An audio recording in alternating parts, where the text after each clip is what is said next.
하나님 말씀 사도행전 1장 1절부터 5절까지 말씀입니다. 시대마다 카멜레온 크리스찬들이 있습니다. 카멜레온이라는 짐승은 주변 환경에 따라서 색깔을 바꿔가면서 변장에 능한 개서 여기 있는지 없는지 숨어버리는 그런 짐승입니다.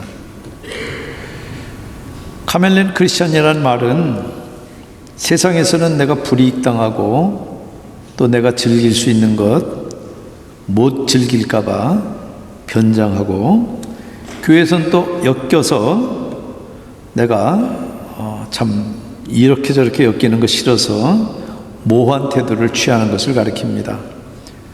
큰 교회일수록 그러기 쉽습니다. 유진 피터슨은 그런 이 현대 교회의 현상을 이야기하면서 주님이 과연 이런 그 사람 표현을 그대로 표현한다면 있다옵니다. 교인들과 교회를 위해서 죽으셨나, 그렇게 반문합니다.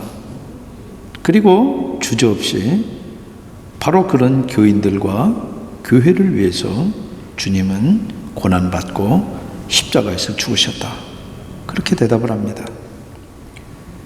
그 말이 카멜레온 같은 교인들의 태도가 옳거나 세상 손가락질 받는 교회가 정상이라는 말이 아닙니다. 또 그걸 몰라서가 아닙니다. 세상 속에서 갈등하며 살고 있는 신앙인들, 그리고 현실 교회를 위해서 주님이 죽으셨지, 누구나 칭찬받는 번듯한 사람들, 이상적인 교회만을 위해서 주님이 죽지 않았다는 얘기입니다. 오늘부터 이제 우리가 읽게 되는 사도행전의 저자 누가는 복음서 누가복음을 기록한 사람입니다. 근데 사도행전은 장르로 보면은 역사서입니다. 바울과 친한 그런 동역자지만 바울처럼 바울의 편지를 읽으면은 굉장히 아주 조직적인 그런 조직 신학 책들입니다. 그러나 이 누가의 기록들은 역사가로서 객관적인 사실들을 기록합니다.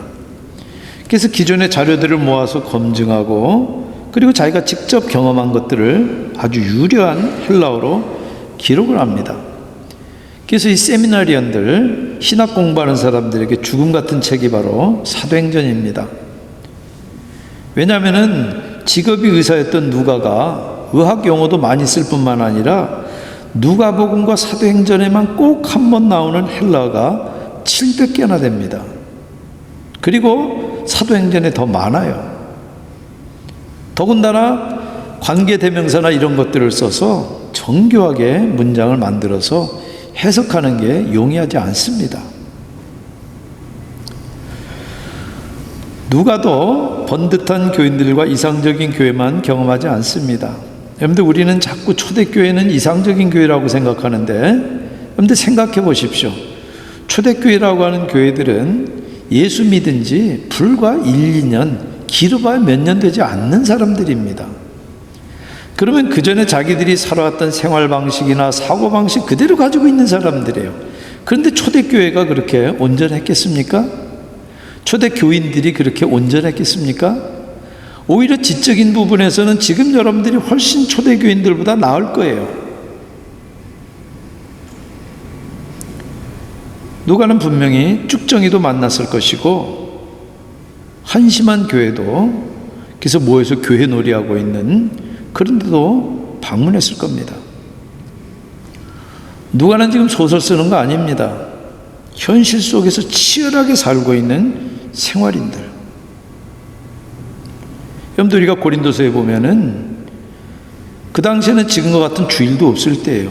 그러니까 주일도 하루 종일 일하고, 그래가지고 예배 드리는데도 시간 맞춰 올 수 없어가지고 자기들이 도착했을 땐 이미 그 당시는 식사와 함께 만찬이 함께, 이 성만찬이 함께 되는데 다 먹어버리고 없는 그런 교회들이에요. 그런 현실교회에서 일어난 객관적인 사실을 기록하고 있습니다. 만약 그런 누가가 지금 여러분들 가정을 방문하고 여러분들 K그룹을 방문하고 또 우리 교회를 방문해서 우리들을 본다면은 뭐라고 기록할까요? 사도행전 1장 1절부터 5절까지 한 절씩 교독하시고 5절은 같이 읽겠습니다. 데오빌로여, 내가 먼저 쓴 글에는 무릇 예수께서 행하시며 가르치기를 시작하심부터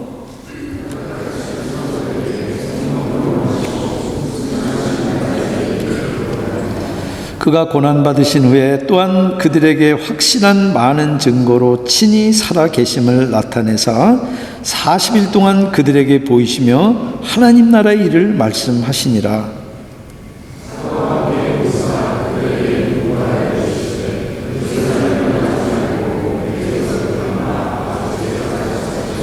오절 같이 읽겠습니다. 요한은 물로 세례를 베풀었으나 너희는 몇 날이 못되어 성령으로 세례를 받으리라 하셨느니라. 기도하시겠습니다.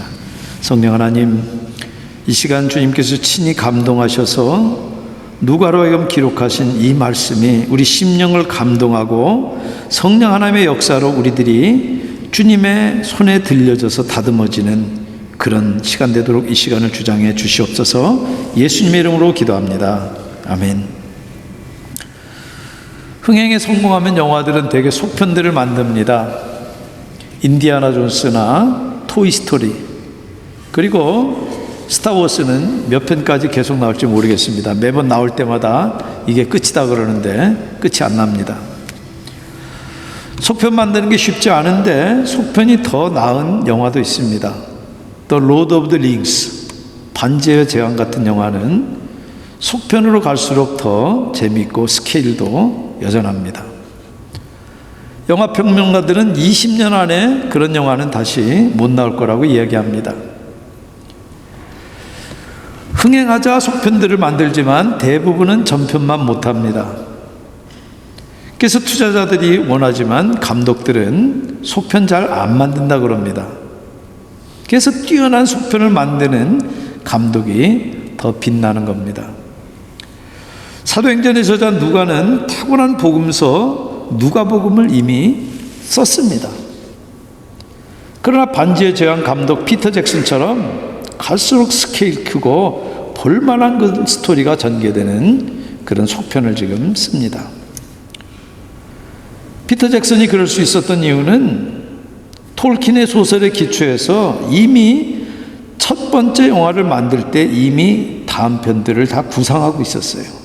흥행에 성공하니까 거기에 맞춰가지고 한 게 아니라 이미 구상하고 만든 거예요. 여러분들 누가가 복음서 쓸 때도 이미 사도행전을 구상하고 있는 흔적들을 곳곳에서 찾아볼 수 있습니다. 서로 상응되는 표현이나 구문들이 누가복음과 사도행전이 서로 짝꿍으로 이렇게 쭉 있습니다. 그리고 누가복음 1장 1절부터 4절까지 서문은 사실 누가복음과 사도행전 전체의 서문 역할을 하고 있습니다. 여러분들 그 본문을 읽으면서 이게 지금 어디까지 어우르고 있는지 거기 분명히 드러납니다. 예수님이 이 땅에서 하나님 나라를 세우시고 그 하나님 나라를 세워가는 그 핵심의 그따우 교회를 두신 것이 전편 누가복음의 내용이에요. 그래서 1절부터 2절까지 보시면 내가 먼저 쓴 글에는 이게 뭡니까? 누가복음에는 무릇 예수께서 행하시며 가르치시를 시작하심부터 그가 택하신 사도들에게 성령으로 명하시고 승천하신 날까지의 일을 기록하였노라. 예수님의 공생의 시작부터 부활 승천까지를 기록한 거예요. 그게 누가복음이에요. 그리고 그 기록을 토대로 누가는 지금 속편에서 그렇게 갓 태어나가지고 비디비디한 그따우 교회가 어떻게 땅끝까지 퍼져나가는지 그 과정을 직접 따라가면서 기록을 합니다. 그래서 사도행전에 보면은 처음에는 다른 3인칭 단수나 아니면은 복수나 이런 것들이 주어가 되지만 어느 시점에 가면은 주어가 우리로 바뀝니다. 주어가 우리로 바뀌었다는 얘기는 그때 그 장면에 누가 있었다는 얘기입니까? 누가가 있었다는 얘기입니다. 그게 바로 2차 선교 때부터 누가가 거기에 동행하면서 자기가 직접 보고 경험한 것들을 기록하는 것입니다. 물론 그 이전에 있었던 일들은 누가가 없었기 때문에 자료들을 모으고 거기에 그 당시 살아있었던 예수님의 어머니나 예수님의 젖동생이나 아니면 사도들이나 다른 사람들의 그 이야기 증언들을 청취해서 그것들을 기록한 것입니다. 근데 왜 속편의 명칭이 사도행전입니까? 사도행전을 보시면은 1장부터 8장까지가 베드로, 요한 사도의 행적입니다. 10장부터 12장까지는 베드로 사도의 행적입니다. 그리고 15장은 예루살렘 공회에서 야고보 사도의 행적입니다. 예수님의 젖동생이고 처음에는 예수님 미쳤다고 잡으러 왔던 사람인데 나중에 사도가 돼요. 예루살렘 공회의 전체 이 카운슬의 의장이 됩니다. 그리고 9장과 나머지 20장까지는 사울, 그것은 이 유대 이름입니다. 히브리 이름이고 나중에 바울로 이 헬라 이름으로 바꾼 바울 사도의 행적이 기록되기 때문에 사도행전이라고 이야기합니다. 근데 엄밀하게 이야기하면 사도행전이 아니라 성령행전이 맞습니다. 왜냐하면은 처음부터 끝까지 성령의 행적이 기록되기 때문에 그렇습니다. 사도들이 각각 자기들에게 맡겨진 역할들을 수행하지만 그 모든 일의 시종은 성령의 역사로 이루어집니다. 그리고 그때 시작된 그 성령의 역사는 지금도 끝나지 않고 우리 가운데 계속되고 있습니다. 존 스타트는 사도행전을 가리켜서 사도들을 통해 성령에 의해 행한 예수님의 계속된 말씀과 행동들, 이렇게 두 가지 입장을 절충합니다. 여러분들 전편과 속편은 이어지는 부분, 끊긴 부분이 있습니다. 등장인물이 바뀌고 사건들이 일단락됐으니까 끊겼어요. 속편 나름대로 새로운 등장인물과 새로운 사건들과 이야기가 전개되는 플롯이 있으니까 전편과 끊겨요. 동시에 이어지는 부분이 있습니다. 전편과 다른 인물과 플롯이 전개되지만 전편과 일정 부분 관계가 있어요. 사건 전개도 전편과 관련 있는 플롯이 전개될 수밖에 없습니다. 여러분들 반지의 제왕도 전편에 나온 인물이 죽기도 하고 속편에서는 새로운 괴물이 오르가가 등장하기도 하고 새로운 장소에서 전투가 벌어지기도 합니다. 그러나 재앙을 불러온 반지가 파괴될 때까지는 이야기가 끝날 수 없어요. 여러분들 전편 누가복음과 속편 사도행전도 그렇게 이어짐과 끊김이 있습니다. 전편 누가복음은 예수님의 지상사역이에요. 이 땅에서의 사역이에요. 그런데 속편은 예수님의 천상사역이에요. 예수님께서 승천하셔서 하나님 우편 보좌에 앉으셨어요. 보좌에 누가 앉습니까? 우리는 왕으로 앉는 것으로 아는데 히브리서에서는 분명히 왕이 아니라 영원한 대제사장으로 앉아 계시다고 이야기합니다. 하나님 우편 보좌에 앉아 계시는 이유가 다스리고 폼잡고 호령하기 위해서 있는 것이 아니라 우리들을 위해서 중보하기 위해서 지금 계신다는 거예요. 하나님, 저 아이 붙들어 주세요. 하나님, 저 아이가 지금 회개하고 돌아오는데 하나님 용서하시고 약속하신 그 말씀처럼 동이서에서 먼 것처럼 하늘이 땅에서 먼 것처럼 기억조차 말고 내 보혈을 기억하시고 용서해 주세요. 지금도 우리를 위해서 중보하셔요. 뿐만 아니라 우리들에게 성령을 보내주셔서 당신의 일을 하시기 때문에 그래서 천상사역이라고 이야기를 하는 것입니다. 그래서 속편에서는 전편에서 자살한 유다 대신에 마띠아를 새로운 사도로 뽑아서 12사도를 채웁니다.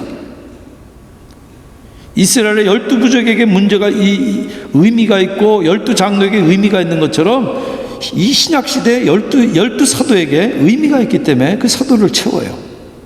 그리고 무대도 갈릴리에서 예루살렘으로 바뀌지만 예수님께서 제자들에게 너희가 성령의 강림을 기다리라 그러면서 승천하시는 것은 예수님의 그 지상사역과 천상사역을 잇는 중요한 실말입니다. 마치 반지가 파괴될 때까지 반지의 재앙의 플롯이 끝날 수 없는 것처럼 예수님이 이 땅에서 시작하신 하나님 나라의 이 일은 그 나라가 완성될 때까지 계속 돼야 되는 일이에요. 예수님은 바로 사도들을 통해, 그리고 그 사도들에게 이 믿음을 이어받은 사람들을 통해서 복음이 땅끝까지 전파될 때까지 지금도 일을 하세요. 그런데 그 일은 예수의 영, 성령을 통해서 하십니다. 여러분, 누가는 전편에 의해서 속편이 계속되는 이 세 단계를 이야기합니다. 첫 번째, 예수님이 사도들을 직접 불러서 가르쳤어요. 그래서 2절에 친히 택하신 그 사도들과 항상 살면서 특별히 부활의 증인을 삼기 위해서 부활해서 40일 동안 그들과 함께 계셨어요. 그런데 성경에 예수님이 부활해서 승천하실 때까지 40일 동안 나타나신 기록은 여기 한 군데밖에 없습니다. 사도들이 친히 부활한 그 주님을 만나서 그 음성을 듣고 친히 그 모습을 보고 함께 밥도 먹고 토론도 하고 대화도 하고 질문도 하고, 근데 그 핵심 주제가 바로 하나님 나라예요. 예수님이 부활하고 지금 승천하기 전이니까, 그러니까 내가 이전에 가르쳤던 그런 거 말고 새로운 게 아니라 예수님께서 지상사회 가실 때 가르쳤던 그 하나님의 나라를 부활하신 예수님께서 부활하셔서 여전히 제자들에게, 사도들에게 가르치신 것입니다. 그런데 부활한 주님이 호젓하게 엠마오로 낙심해서 내려가던 두 사람에게도 나타났지만은 동시에 500여 명에게 일시에 나타나는 가운데서도 나타나셨어요. 그런데 모든 사도는 예외 없이 그 부활한 주님을 만납니다. 그래서 사도들이라는 얘기는 예수님이 친히 불렀고 부활한 예수님을 직접 목격한 사람들이란 뜻이에요. 두 번째, 사도들은 예수님에게 직접 명령을 받습니다. 부활한 주님께 사도들이 받은 그 명령을 가리켜서 대위임령이라고 이야기합니다. 그것을 전편 누가복음의 끝부분에는 그의 이름으로 모든 민족에게 회개와 죄사함이 전파되어야 할 것, 이게 대위임령이에요. 근데 송편 사도행전은 땅끝까지 이르러 내 증인이 되라. 각각 표현이 다르지만 같은 대위임령입니다. 여러분, 사도들은 엠베서더로, 대사로 파견받은 사람들이에요.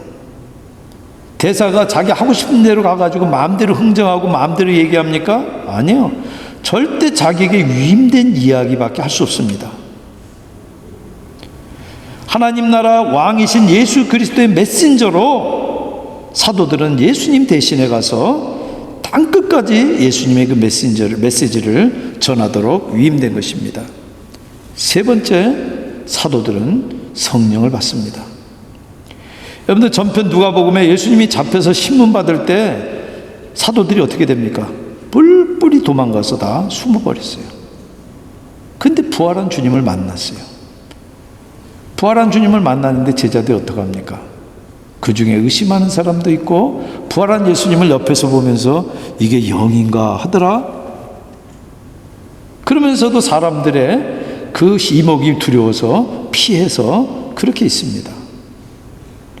여러분들, 그렇게 무서워서 두려워하고 믿지 못하던 그 제자들이 성령을 받을 때 비로소 의심을 버리고 능력을 받고 나가서 세상을 이기는 강력한 메신저가 돼요. 근데 그 일은 이미 사도 요한도 예고했던 내용이에요. 성령이 예수께서 가르치신 것을 생각나게 할 것이다. 이미 이야기했어요. 내가 너희들을 떠나는 게 좋겠다. 그래야지만 보혜사 성령이 너희들에게 올 것이다. 이미 예고했던 내용이에요. 전편 누가복음에서도 사도들이 이미 받았던 약속이고, 이미 다른 복음서뿐만 아니라 수많은 구약의 율법서와 예언서와 시가서까지도 바로 약속했던 그 약속이에요. 예수님은 그 약속을 선물이라고 표현합니다. 너희들이 구하는 자마다 받을 것이다 그러면서 그 구하는 것을 선물로 표현하는데, 아들까지 아끼지 않고 주는 그분이 너희들에게 뭘 아끼겠느냐 그러면서 그 선물을 기다려야 하는데, 그 선물은 맥락에 분명히 누구를 이야기하냐면 성령을 이야기합니다. 약속을 기다리라. 여러분들 그 약속이 성취되고 위로부터 오는 능력을 입을 때라야 비로소 위임된 것을 온전히 감당할 수 있지, 인간적인 열심이나 인간적인 결심이나 인간적인 노력으로는 그 일은 절대 할 수 없습니다. 여러분들 1절 보면 수신자가 데오빌로입니다. 누가복음도 똑같이 데오빌로를 향해서 썼어요.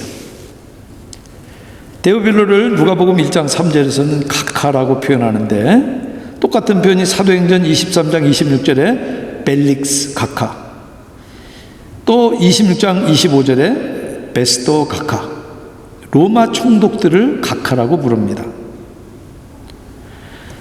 한편으로는 책을 쓸 수 있도록 재정 지원한 사람을 그렇게 부르기도 했어요.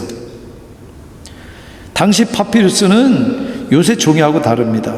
값이 나가서 아무나 그것을 소지할 수도 없을 뿐만 아니라 글을 쓰는 일들이 돈이 들기 때문에 아무나 문서를 만들 수 없습니다.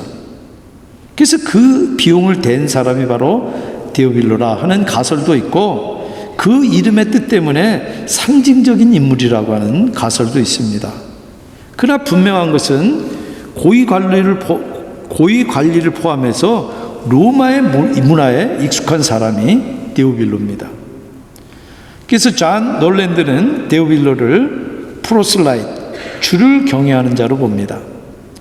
이 주를 경외하는 자는 이방인인데 유대교에 심취해서 이스라엘의 신 여호와를 섬기고 회당 예배에 참석하는 이방인을 가리킵니다.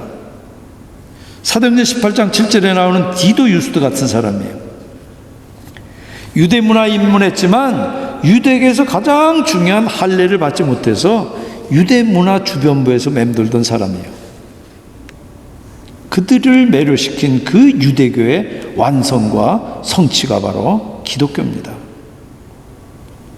유대교 주변을 맴돌던 그 이방인들도 할례 받지 않았다는 이유로, 유대인이 아니라는 이유로 배척하는 것이 아니라 그대로 포용한 기독교를 그 사람들은 유대교의 한 신흥종파로 쉽게 받아들였어요. 그래서 우리가 앞으로 보겠지만 사도행전에서 사도 바울이 가서 방문해서 선교할 때 제일 먼저 방문해서 시작한 것이 예 없이 시나고교, 바로 회당입니다. 그리고 거기서 전도하는 많은 사람들이 바로 이 프로슬라이트들이에요. 그래서 누가는 유대교 가치를 노골적으로 공격하는 걸 삼가합니다. 마가는 유대인들이 화낸 것을 그냥 그대로 기록하는데, 누가는 친유대적으로 중화시켜서 그걸 싹 빼버립니다.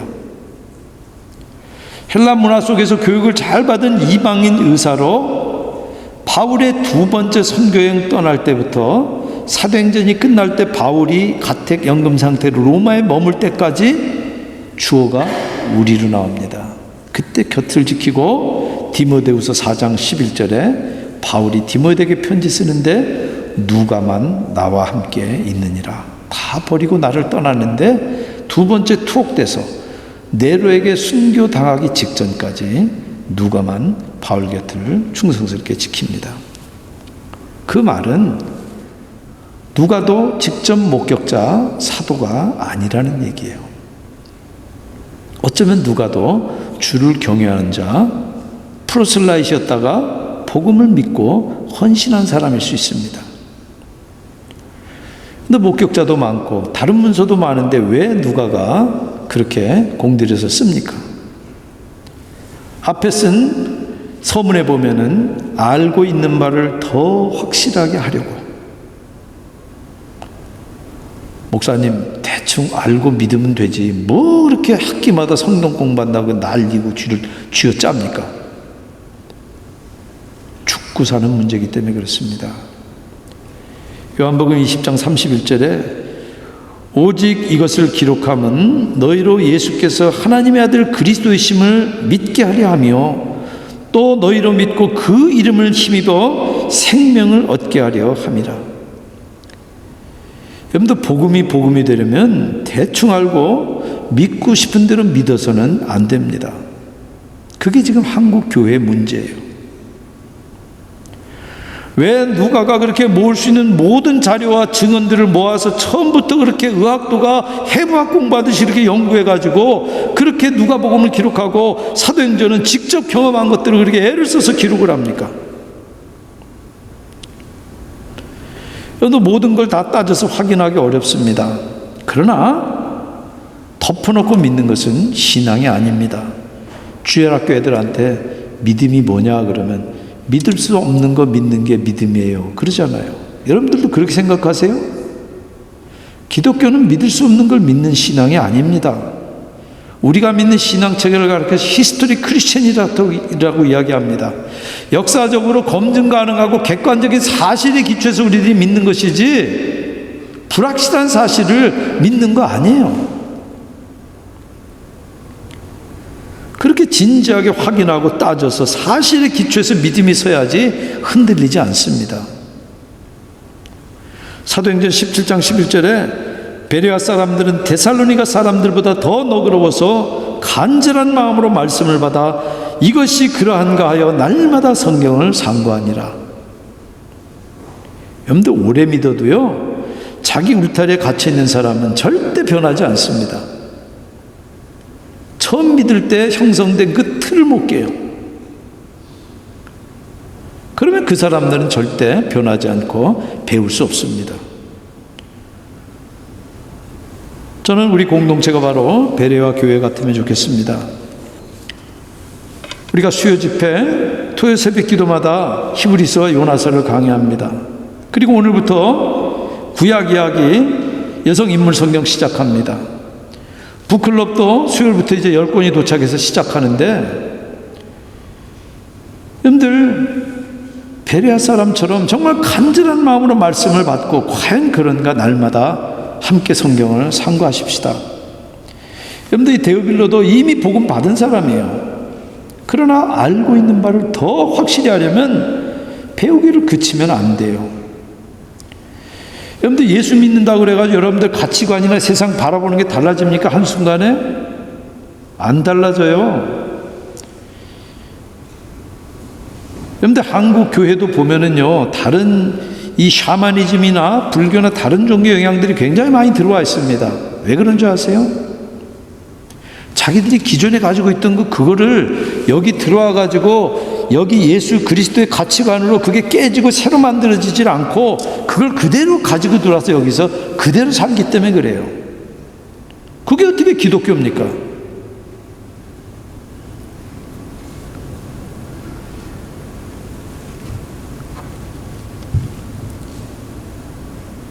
이름 그냥 짓지 않습니다. 이름 특별히 고대에는 특별한 의미가 있는데, 이 데오빌로라는 이름은 BC 3세기부터 유대인들이나 헬라인들에게 아주 널리 쓰였던 그런 이름입니다. 이 테오스라는 말은 신이라는 뜻이에요. 필레오라는 말은 사랑이라는 뜻입니다. 그러니까 하나님이 사랑하는 자, 아니면 하나님을 사랑하는 자, 하나님의 친구란 얘기예요. 여기 누가 하나님의 친구입니까? 알고 있는 바를 더욱 확실히 알도록 부름받은 사람이 바로 하나님의 친구예요. 성경에서 영생을 얻을 줄 알고 성경을 상고하는 사람이 아니라 성경이 증언하고 있는 그 예수를 인격적으로 만나서 주와 그리스도로 영접하고 여전히 목마른 사슴이 시냇물을 찾아 갈급한 것처럼 진리를 찾아서 말씀에 갈급하고 목말라는 사람이 바로 하나님의 친구입니다. 여러분들 전편 누가복음에 이어서 속편 사도행전까지 계속되는 이 단계처럼 예수님의 제자인 저와 여러분들도 사도들과 동일한 단계를 통해서 지금 부름을 받습니다. 만약 예수님이 여러분들을 택해서 여러분들이 믿고 예수님을 주와 그리스도로 따르는 것이 사실이라 그러면은 여러분들은 사도와 똑같이 엠베서도 대사입니다. 대사는 지 멋대로 자기 힘으로 자기 생각 말할 수 없습니다. 자기에게 위임된 것만 전하는 사람이에요. 그러려면은 진리의 영인 성령을 받아야지만 그 일을 감당할 수가 있는 것입니다. 그래서 이 누가는 전편과 속편으로 끝났지만 사실은 거기에 끝나지 않습니다. 저와 여러분들이 지금 3편을 쓰고 있어요. 그래서 우리 행전은 지금도 기록되고 있습니다. 진리의 영이신 성령의 능력에 사로잡혀서 성년행전 제3편의 등장인물로 기록되는, 그래서 생명책에 그 이름이 뚜렷이 기록되는 저 여러분들 다 되시기를 주님의 이름으로 축원드립니다. 기도하시겠습니다. 참 좋으신 하나님, 주님께서 우리를 전권대사로 부르시고 위임하셨는데 우리에게 성령을 부어 주시옵소서. 주의 능력을 의지해서 우리들에게 맡겨주신 일 감당할 수 있도록 우리를 주장하시고, 특별히 우리 가운데 구도자들 많이 있습니다. 주님, 우리들이 들은 것이 과연 그런가 우리들이 진지하게 고민하고 또 진리를 발견하는 시간 될 수 있도록 주님 도와주시옵소서. 예수님의 이름으로 기도합니다. 아멘.